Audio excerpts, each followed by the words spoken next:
Alright people, we are back with another Scarlet and Violet Wi-Fi battle, this time in the RU tier, and I saw that Whiscash, had been brought to RU, so I was like, yo, there's got to be a reason this thing is in RU. I know it's not because of Dragon Dance, because we all know that thing's attack stat is absolute garbaggio, and its speed stat too.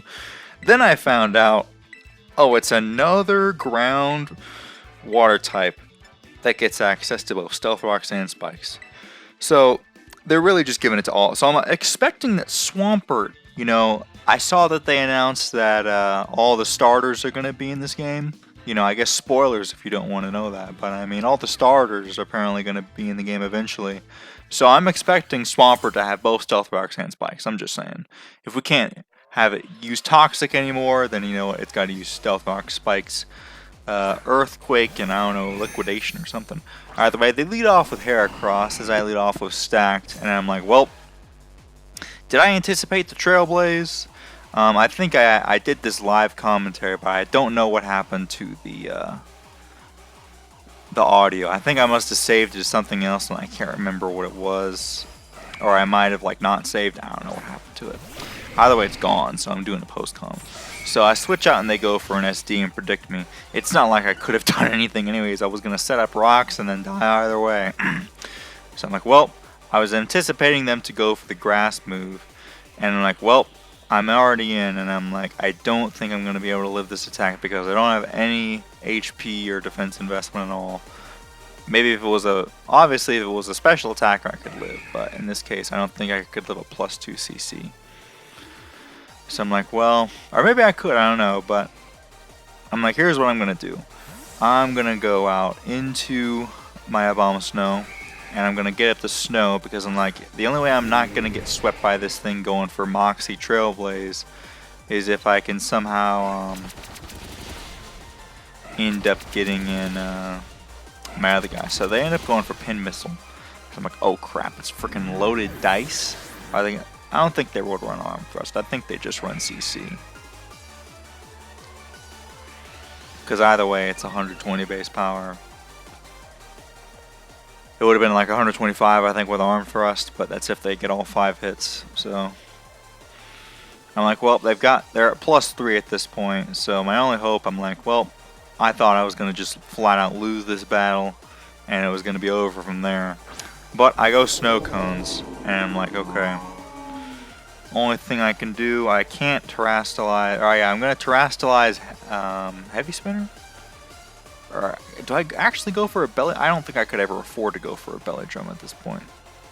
I think I have to go for the Terra Ice Spinner and just try to do as much damage as possible while I'm still faster than them. They haven't increased their speed yet, so I know I'm gonna be faster. If they were a +1 Trailblaze, I might not be able to outspeed them, just because of how slow this thing is. I mean, it'd probably be close. You'd be surprised how much those double speeds sometimes beat those 1.5s, but most of the time they don't. Either way, I'm going for the Terra here. So hit him with a nice Ice Spinner. And do a heck of a lot. And I'm like, okay. They actually go for Pin Missile. I'm like, okay. Did they not have close combat? And it's going to activate my Citrus Berry. So thanks for that. Like, I was expecting a CC and to die. I was just trying to do as much damage as possible to get them in range of Crook was my plan. They get a crit, and they hit 4 times. And I'm like, oh well, I'll do it again. I'll hit them with another Ice Spinner. Like, honestly, maybe I should just do this from now on. Just lead Heracross, SD into Trailblaze on the switch. And then, yeah, unless I should probably just run Scarf Gardevoir from now on, just to ensure that I never lose to. Although Heracross, it's base 85, so it was always faster. Well, then it couldn't SD. I don't know. I think Scarf Gardevoir is a safe bet either way. I was just trying to prevent them from Trailblazing. I thought that's what they were going to do, but they just SD'd. Surprise no CC. They bring in the Mudsdale, and I'm like, well, I'm Terra. I may as well try to get off as much chip as possible, and then I can go out into my max speed Goodra and then knock it out with a special attack. and not have to worry about its defense boosts. Really zooming in on that Terra there. Yep, so this was recorded a while back, like a while back. I mean, it's been a while because I took a long break to breed all of PU, and I finished all of PU. And then I realized oh man, I slipped through the cracks. Like I was like, oh, I did it. I like posted in the Discord, I was done, and then I'm like, oh, I missed Magneton because it was PU, and then it got promoted to NU, and so I thought it was just Oricorio in PUBL, but then Vivillon and Magneton got banned from PU, so I missed them because I was only looking at PU in the Smogon deck, so I missed it. So just one of those things, but I got him bred. And someone in the FPL Discord on my team was telling me, you know, that muck that you used was pretty cool, but what if you tried out a Venonat? I don't know how they came up with Venonat, but they were like, yo, it gets toxic spikes, it gets compoundized sleep powder, so it's 97.5% accurate. I was like, yo, I gotta try this. So I bred that, and that's what kind of led me to like, alright, I guess I may as well breed the rest of ZU, because it's not that many Pokemon left that I have to breed, honestly. It's not even a full box. It's just a bunch of... And all the ones that are left are just strictly physical attackers. Because honestly, the physical attack, or the things that just need speed and attack, or special attack, are way easier than breeding, than doing Chanseys, because they get so many levels. Or doing the... going through and doing the... What I do now is I just battle a bunch of, what's it called, freaking Whoopers and whatever the first form Billybolt is to get HP. But that even takes a while. Magikarp and everything that's by that one area at the very south part of the map is the fastest. Let's get back to this battle though. So Gardevoir comes in at this point, and I obviously know that I cannot touch this thing. I'm going to get moon blasted into oblivion. So I'm like, well, gotta get the heck out of here. So I'm looking at it and I'm like, well, maybe I can get this thing in and set up some nice hazards, because I'm max Spadef on this thing. I was like, okay, I should be able to live a hit. It should be Scarf. I can live a hit, no problem. I bring it in. They go for a moon blast, and it freaking 2-hit KOs me. I was like, jeez. I shouldn't have brought it in hard. This thing is a Specs Gardevoir. I don't know for sure if it's Specs, but I gotta believe if this thing is max Spadef that this thing is freaking Specs. So I'm just like, okay. It seems like I just decided to sack myself off here because I'm like, well, this thing is useless anyway, so I'm not going to be able to get up hazards. I may as well just sack it off and get something in safely next turn, because 3 members of my team are already gone. It's down to the last ones. And I'm thinking like, well, you know, Scarf Crook at the end could do something with Gunk Shot, because I know they have Gardevoir and they have Brute Bottom. I'm not sure about the others, but if I can manage to wipe out some of the other guys, then maybe I can do it. So I'm like, okay. Oh, I know they have Indeedee too, so I'm probably gonna check and see what's left on their team. Yep. Oh, and the Oricorio, and I'm like, oh well. The thing is, I only have 5 BP on Gunk Shot. Really need to. I have a lot of PP ups. I mean, not a whole lot, but you know, I have to do stuff with to several bonds to max out the Gunk Shot on this thing. I should really go through, and anything that has close combat or anything with 5 PP, I should try to go through and do it. The thing is, I don't really know what mons I'm going to use. I guess when I build a team and I check to see what the moves, that's when I should use the PP up. So I waste 1 Gunk Shot right there. I miss, which is quite unfortunate. I go for another one. This time I land, and as you can see, he does a heck of a lot. 2 KO.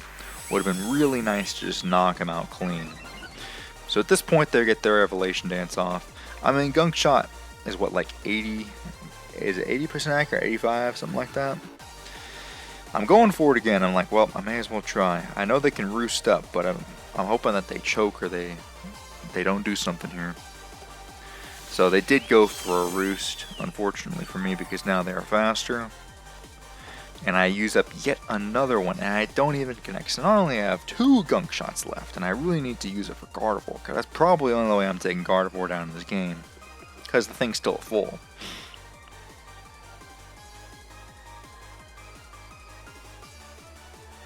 So I'm just going to switch out here. Yeah, because my thought process is, even though it's only freaking... not the most accurate move exactly. But if I can land all of them, I mean, that's based on my only shot of winning after the colossal disaster that happened with Heracross at the beginning. So they go for Revelation Dance. That's going to do absolutely zilch to my Oobleck here, because it's a Spadef monster. The only thing is I can't exactly touch it either. All I can do is try to do as much damage as possible. So I'm like, well, my options aren't exactly all that great here. As you can see, it's not looking too good for your boy. I was thinking this Oricorio was just going to sweep me. I'm going to go for the Specs Thunderbolt because I can for sure hit. And I don't want to go in versus... So actually there's a pretty good chunk. I was surprised, honestly, because it's +1 Spadef. I'm like, okay, well, this next one kills. I know they're probably going to roost up and then be resistant. Although they themselves only have... They still go for Revelation Dance. Not exactly sure why. I think I told them, I was like, thank you for not just completely sweeping me with Oricorio. But then I think later on they told me that they couldn't touch Crocodile with this thing. So I'm not sure if they didn't have Hurricane or what was their plan, because they for sure could have just kept on Quiver Dancing up and roosting and then eventually getting me. But they bring out Ndidi. And I'm like, oh, well, I for sure can't touch this thing. But I might just safely try to sack myself off here. The only thing is I thought I could go out in a Lucid Dream and get him with Shadow Claw, but then I was like, oh crap. The only thing I can hit him with is a Rapid Spin.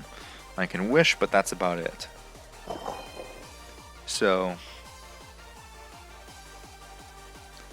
gonna go for him here.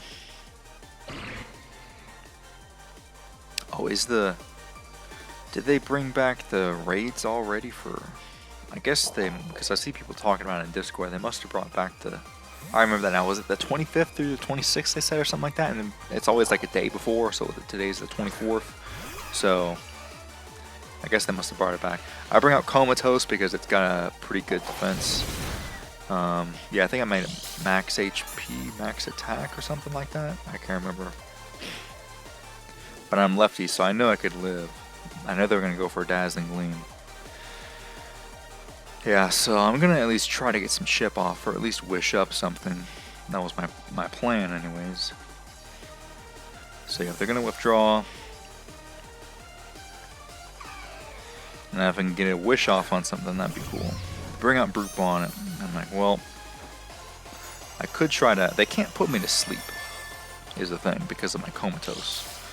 So I wonder if I started trying to bulk up here or something. But the thing is, they can probably do a heck of a lot to me with CC. So if I were me, I'd go for bulk up. And it looks like that's what I'm about to do. Because I really need some chip on this thing. But the thing is if they knock me out... I'm really debating it here. I'm like, do I go for the bulk up? Come on, buddy. You know you want to. Yep. Because I think that's my only shot. Because if I switch out and I switch out Nguja trying to get a wish off on it, it's going to get killed. It's much more likely I live with this thing and I have my plus defense boost. So they go for CC. Still knocks me out. Jeez. Like, good grief. Is that thing choice banned or what? I was +1 defense. And I was like, well, that's my best hope. I had to try. I had to try it, folks. If I went on Oobleck either way, I knew it was going to die. So I'm like, okay, at this point, I have a full HP Crook, and that's my best shot. I'm going to try to go for Gunk Shot. The only thing is, I really need 3 Gunk Shots, and I only have 2. So I'm trying to hope that they either stay in and die, Gardevoir. Because honestly, if this thing dies, I could much more easily win with EQ. And then again, I think I actually need some shit to kill with EQ. But my best chance to kill Gardevoir is right here with Gunk Shot. So that's what I'm going to go for. So we land, knock him out. So then we're going to get a Moxie boost, so for sure I can knock something out here. And like I said, from this point, it would have been great if I could have had 8 Gunk Shots. Or even if I could have just hit one of those first 2 Gunk Shots on Oricorio, and I could have just swept from there. Of course, I'd have to hit more Gunk Shots. It's all about if they land, you know? Even if I had all 8, imagine if I just missed them all, you know? This is Pokemon, these things happen. Really, I should have just built a better team. Seems like every time I try to use Cetitan, it just fails. Except the one time I wasn't recording it and it swept. It was quite unfortunate. No one's ever going to believe me that Cetitan swept, but it did. So I go for a gunk shot and I land. I was surprised. I was like, wow. So I'm like, well, if I took this thing out, so that's something.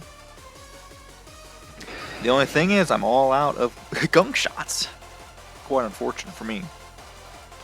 So they bring out Brute Bonnet, and I'm like, well, there's squat diddly I can do versus this thing. Like, the only thing I can try to do is switch out and go for CC, obviously. Maybe hope they choke, and if they go for a grass type move on me and activate my Sap Sipper, and then maybe I'm faster than them and can hit them with a Fire Blast. That's about all I can go for. And even then, they're probably going to Sucker Punch me in the following turn. Because this Brute Bonnet's strong. Like, are we sure this thing wasn't Choice Band? That was a non-stab that they hit me with. So I go for a Seed Bomb, yes, and they do indeed activate my Sap Sipper, so maybe I can get a turn off of them faster. I am max speed, so I know the Brute Bonnet is also pretty fast. They are going to go for the Sucker Punch either way, that's what I expected, yep. So they're not even Choice Band. They're not Life Orb, they're not anything. They just knocked me out with a close combat. I know it's super effective and it's strong, but it was +1 defense for crying out loud. I was hoping to live. Of course, I was already at like 60 HP, so I guess it makes sense. So go for close combat, it's not going to be enough, obviously. And I think a Seed Bomb will easily knock me out. They go for the Spore. I'm pretty sure that a Seed Bomb would have knocked me out right after. But they're going to, especially after my -1 defense. And they revealed they are indeed lefties. Not even any type of expert belt or anything, just raw CC. Maybe I should calc that, try to do as fast as I can on my phone before it comes back. I don't even know my EV spread to be sure, but I can give you an idea. Yeah, that CC is going to kill me for sure. So CC, Sucker Punch, Spore, Seed Bomb, got the full moveset. So Brute Bonnet versus Komala Rapid Spin. I'm pretty sure that's the set I based it on. So I'm assuming that I'm max HP +1 defense. Close combat. Oh, it doesn't even have close combat on there.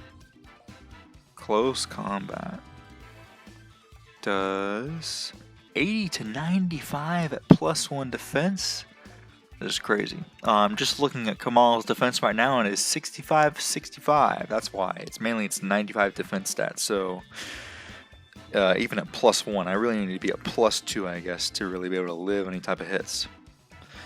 I guess I'm just used to when I lived that extreme speed that one time from Dragonair, but that's not saying a lot compared to 127 attack, close combat, super effective. A miracle that it would have lived in the first place. But I lived it full. But not from 16. That's going to be GG's though. Sorry for rambling. Be sure to like, comment, subscribe, and we'll see you guys in the next Scarlet and Violet Wi-Fi battle. Bye-bye.